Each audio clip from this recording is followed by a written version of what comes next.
अब तक आप लोगों ने पढ़ा। अब प्रेम को ध्यान आता है कि प्रेम ने सुबह से मन्नत को नहीं देखा।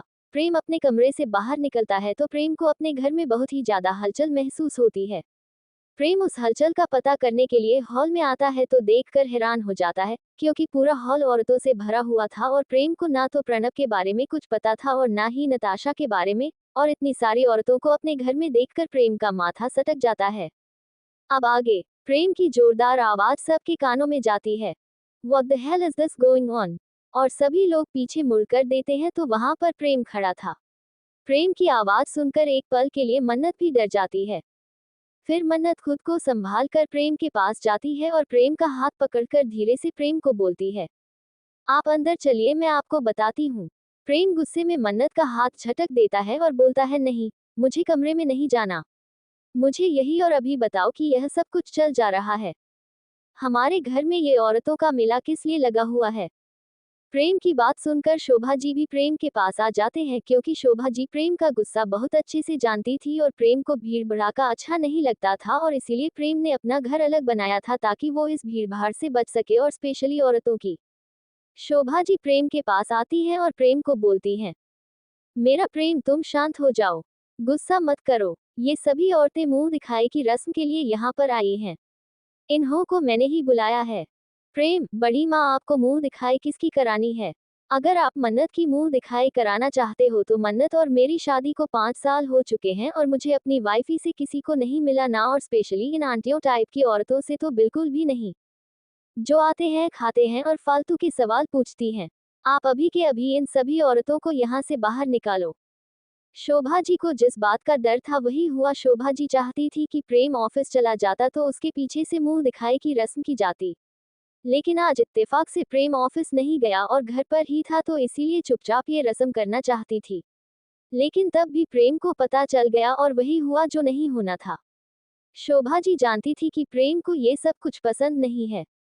प्रेम इन सब चीजों से हमेशा ही इरिटेट हो जाता है और प्रेम ने एक बार जो बोल दिया वो होना ही है। अगर अभी उन सभी औरतों को घर से बाहर नहीं निकाला गया तो प्रेम खुद उन सब औरतों को घर से बाहर निकाल देगा। और अब शोभा जी बेबस होकर मन्नत को देख रही थी तो मन्नत उन्हें आंखों से ही भरोसा दिलाती है। मन्नत प्रेम का हाथ पकड़कर प्रेम को बोलती है, आप एक बार मेरे साथ कमरे में तो चलिए, मुझे आपसे बात करनी है। प्रेम, ठीक है, और वैसे भी मैं तुम्हें बुलाने ही आया था।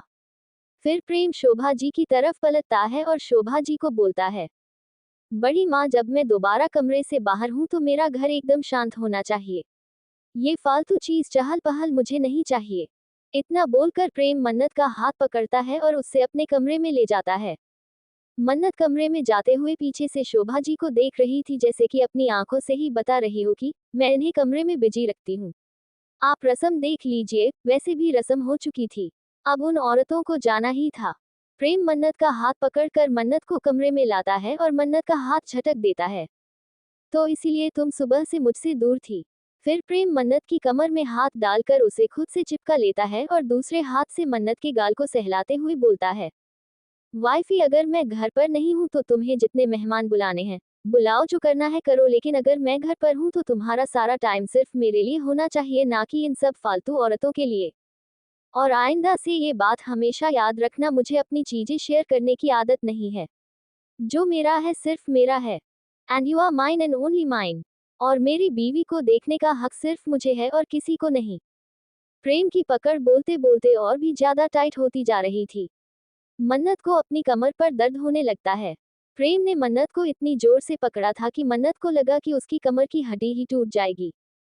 मन्नत प्रेम के हाथ को हटाते हुए हल्के दर्द से सिसकी लेते हुए बोलती है, ए छोड़िए, मुझे दर्द हो रहा है। प्रेम मन्नत के चेहरे को देखता है तो मन्नत के चेहरे पर दर्द साफ नजर आ रहा था, तो प्रेम धीरे से मन्नत को छोड़ देता है। मन्नत अपनी कमर को सहलाते हुए बोलती है, मुंह दिखाए मेरी नहीं बल्कि प्रणव भैया की वाइफ की हो रही थी। प्रणव भैया लंदन से शादी करके आए हैं। मन्नत की बात सुनकर प्रेम की आईब्रो आपस में सिकुड़ जाती हैं और प्रेम सीधा सपाट लहजे में बोलता है, तो उसकी बीवी की मुंह दिखाए हमारे घर में क्यों हो रही है? अगर बड़ी माँ को मुंह दिखाई की रस्म करनी भी है तो वो सिंघानिया विला में जाकर करे, यहाँ क्यों?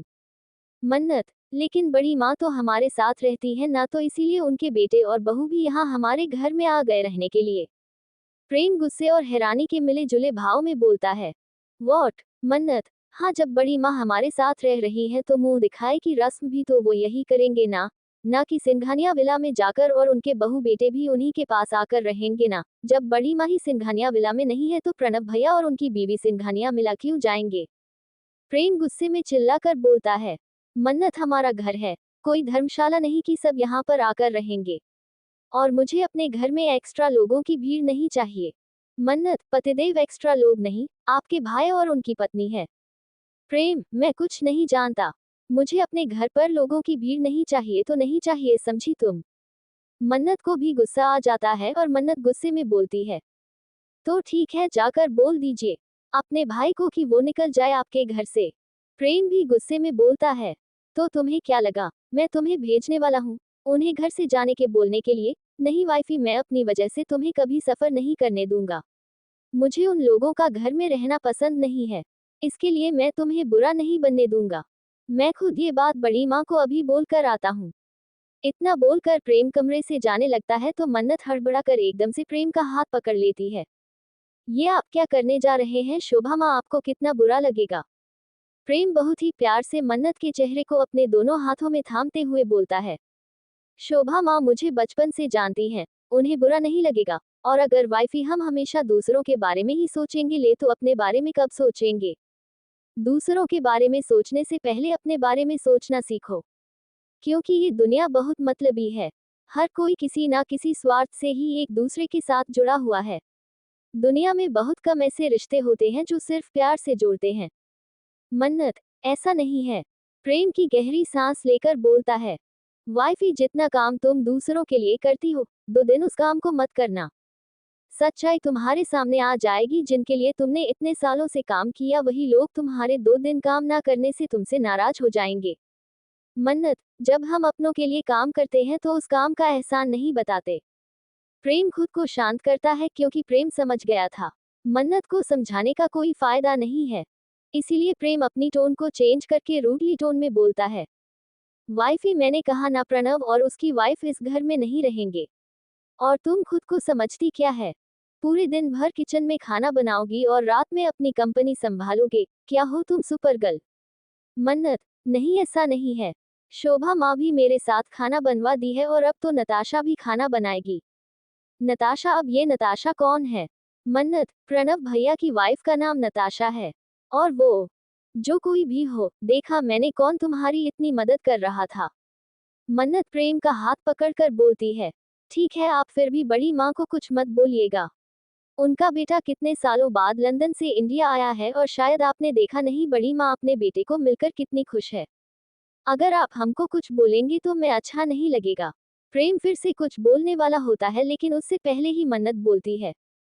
प्लीज मेरी खातिर। मन्नत बहुत ही मासूमियत से प्रेम को पहली बार किसी चीज के लिए रिक्वेस्ट कर रही थी। प्रेम फिर से गहरी सांस लेकर मन्नत को समझाने के लिए कुछ बोलने ही वाला था, उससे पहले ही प्रेम का फोन रिंग करता है। प्रेम फोन देखता है तो उस पर जियान का कॉल आ रहा था। प्रेम फोन पिक करता है। प्रेम जियान से बात करता है और बात करते करते हुए प्रेम की आंखें गुस्से से लाल हो जाती हैं और प्रेम गुस्से में बोलता है, आई एम कमिंग। इतना बोलकर प्रेम फोन कट कर देता है तो सीधा क्लोजेट रूम में चला जाता है। प्रेम थोड़ी देर में 3 पीस सूट पहनकर बाहर आता है और फिर ड्रेसिंग टेबल से अपनी गाड़ी को उठाकर पहनते हुए एक मन्नत को बोलता है, हमारी बात अधूरी है, खत्म नहीं हुई है। मैं आकर इस बारे में बात करूंगा। और हाँ, मुझे अपने घर में फालतू लोग नहीं चाहिए। That's it. इतना बोलकर प्रेम फोन उठाता है और मन्नत के माथे पर किस करके वहां से चला जाता है। मन्नत बस बेबाक सी प्रेम को देखती रह जाती है। प्रेम के जाने के बाद मन्नत खुद से ही बोलती है, हाँ महादेव, कैसे हैं ये? मेरी समझ के बाहर हैं। मुझे तो लगा था इतने सालों बाद अपने भाई को देखेंगे तो खुश हो जाएंगे, लेकिन इन्हें तो अपने ही भाई के घर में रहने से ही प्रॉब्लम है। मैं इन्हें जितना समझती हूँ, कितना जानती हूँ, अगले दिन मुझे ये कोई ना कोई नया रूप दिखा देते हैं। और मन्नत सोचते हुए बेड पर बैठ जाती है। फिर मन्नत एकदम से अपने सर पर हाथ मार कर बोलती है, अरे मैं ये कैसे भूल गई, इन्हें तो प्रणब भैया से भी प्रॉब्लम है और अगर उनको उनके फ्रेंड के बारे में पता चला तो और गुस्सा करेंगे। उनका तो हुलिया ही ऐसा है कि अगर वो इनके सामने आ गए तो कहीं गुस्से में उन्हें गोली ही ना मारते। हे महादेव, कहाँ फंस गई। दूसरी तरफ नताशा का कमरा। सभी औरतों से बहाना बनाकर नताशा अपने कमरे में आती है। नताशा को बहुत ज्यादा इरिटेशन हो रही थी सभी औरतों से। नताशा अपनी भारी भरकम साड़ी को उतार कर फेंक देती है। नताशा सभी औरतों की बात याद करके गुस्से में भून रही था। दूसरी तरफ नताशा का कमरा।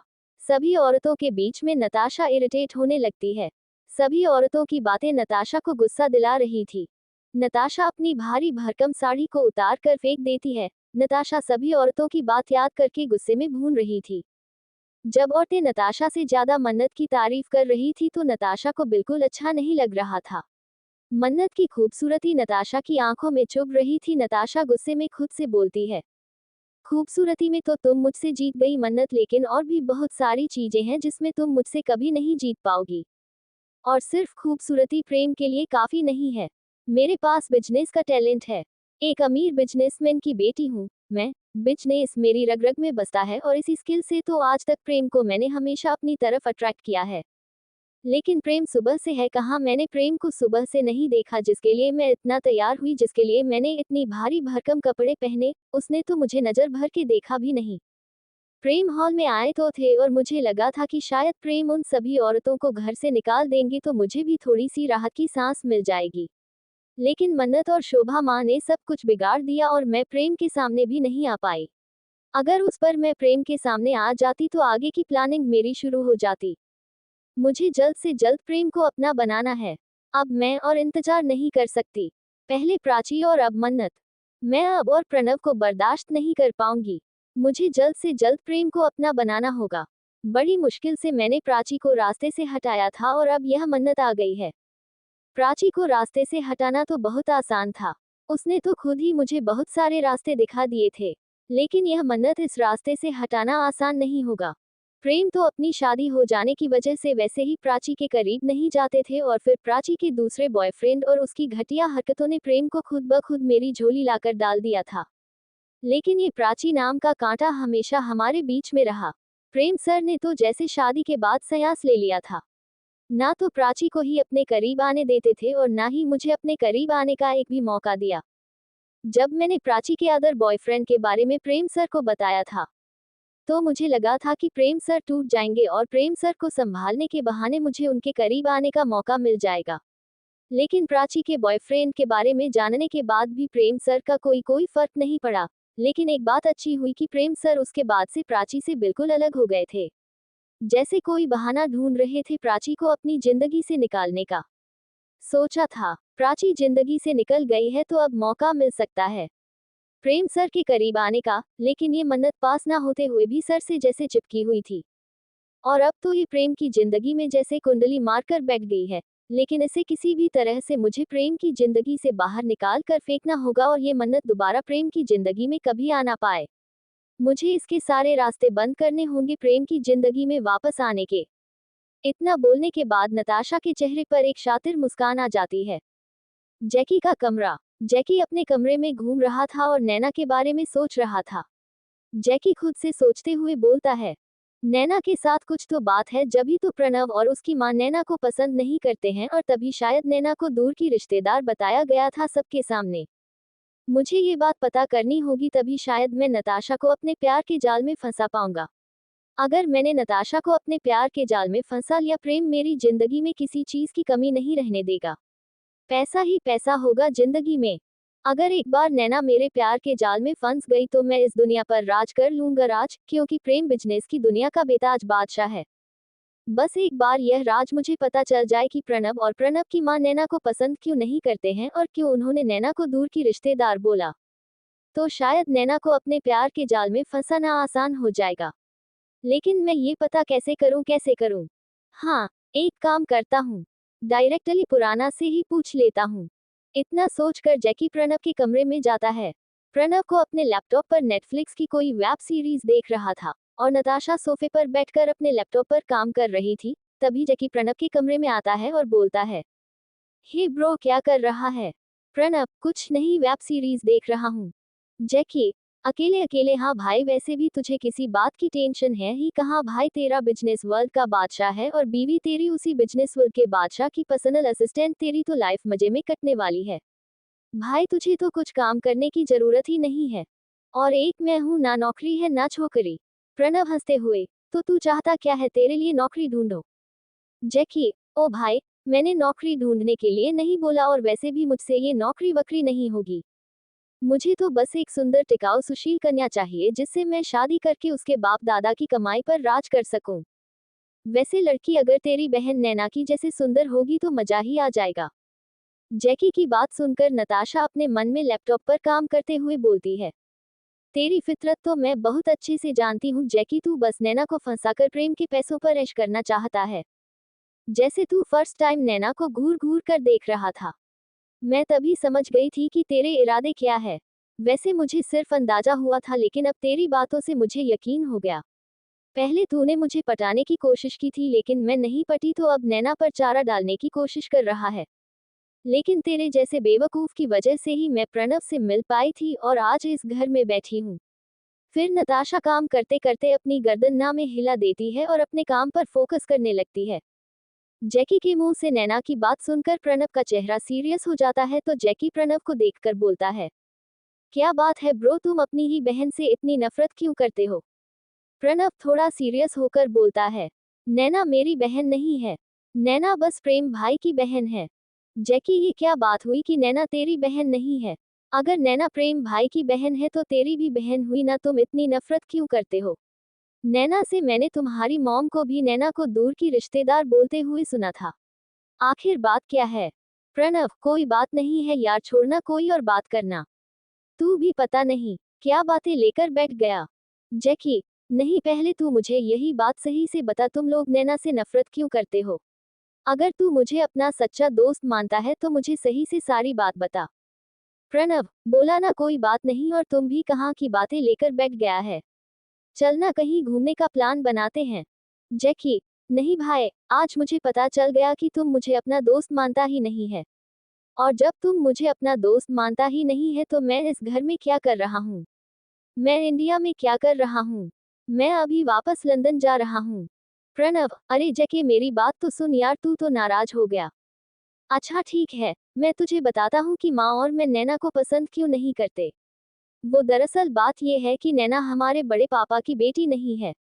नैना हमारे बड़ी माँ के बॉयफ्रेंड की बेटी है। और बड़ी माँ के इतने बॉयफ्रेंड रहे हैं कि बड़ी माँ को पता ही नहीं है कि नैना उनमें से कौन से बॉयफ्रेंड की बेटी है। नैना को हमारे घर में प्रेम भैया के अलावा कोई भी पसंद नहीं करता, यहाँ तक कि बड़ी माँ भी नहीं। नताशा, एक मिनट, अभी तुमने क्या कहा, बड़ी माँ? और जहाँ तक मैंने सुना है, प्रेम सर भी तुम्हारी माँ को बड़ी माँ बोलते हैं। ये तुम दोनों अपनी माँ को, मतलब एक दूसरे की माँ को बड़ी माँ क्यों बोलते हो? बड़ी माँ तो प्रेम भैया की माँ ही है, और प्रेम भैया मेरी माँ को बड़ी माँ क्यों बोलते हैं, ये तो मुझे भी नहीं पता, और ना ही मैंने कभी ये बात जानने की कोशिश की, और तुम माँ से पूछ लेना, वही तुम्हें बता देंगे। प्रणव की बात सुनकर जैकी के मन में तो जैसे लड्डू फूटने लगते हैं। जैकी को जैसे बहुत बड़ा खजाना हाथ लग गया था। जैकी के मन में ना जाने कौन सी शैतानी प्लानिंग शुरू हो गई थी नैना को फंसाने के लिए। मन्नत का कमरा। मन्नत अपने कमरे में चक्कर काट रही थी और सोच रही थी कि कैसे प्रेम को मनाया जाए, और तभी मन्नत के फोन की घंटी बजती है। और यह फोन की घंटी मन्नत की जिंदगी में एक और तूफान लाने वाली थी। मन्नत अपना फोन उठाकर देखती है तो उस पर दादू नाम फ्लैश हो रहा था। अपने दादू का नाम देखकर मन्नत खुश हो जाती है और जल्दी से फोन उठाकर बोलती है, दादू कैसे हैं आप, ठीक तो है ना? दवाई टाइम पर खा रहे हैं ना? और खाना खाना समय पर खाते हो ना आप दादू? दादू आप कुछ बोल क्यों नहीं रहे, आप चुप क्यों है दादू, कुछ बोलिए ना। और काशी में सब कैसे हैं, रामा काकी, सुनीता मौसी? मन्नत के नॉनस्टॉप बोलने पर दादू हंसते हुए बोलते हैं, अगर तेरी बकबक बंद होगी तो मैं कुछ बोलूंगा ना। यहाँ पर सब ठीक हैं और सब अच्छे हैं, तू बता मेरी लाडो, तू कैसी है? तेरे और दामाद जी के बीच में सब कुछ ठीक है ना? क्या दामाद जी अब भी पहले की तरह? दादू ने इतना ही कहा था कि मन्नत दादू की बात को बीच में काटते हुए बोलती है, नहीं दादू, अब तो वो बिल्कुल भी वैसे नहीं है जैसे पहले थे। अब वो मेरा बहुत ध्यान रखते हैं और मुझसे बहुत प्यार करते हैं। मन्नत की बात सुनकर दादू अपनी आंखें बंद करके एक गहरी सांस लेते हुए भगवान जी को शुक्रिया अदा करते हैं। मन्नत, क्या हुआ दादू, आप फिर से चुप हो गए? दादू, लाडो, बहुत दिन हो गए तुझे देखे हुए, क्या तू कुछ दिनों के लिए काशी आ सकती है? दादू की बात सुनकर मन्नत के तो जैसे चेहरे का रंग ही उड़ जाता है। मन्नत मुंह में आए पानी को निकलते हुए अपने मन में बोलते हैं। काशी, अरे ये तो मुझे दूसरे कमरे में भी नहीं जाने देते, काशी कैसे जाने देंगे। आज की बात पर तो वैसे भी गुस्से में है। काशी की बात सुनकर तो कहीं इनका रुद्र रूपी बाहर ना आ जाए। महादेव, सारी मुसीबतें एक साथ देना जरूरी है, एक एक करके नहीं दे सकते।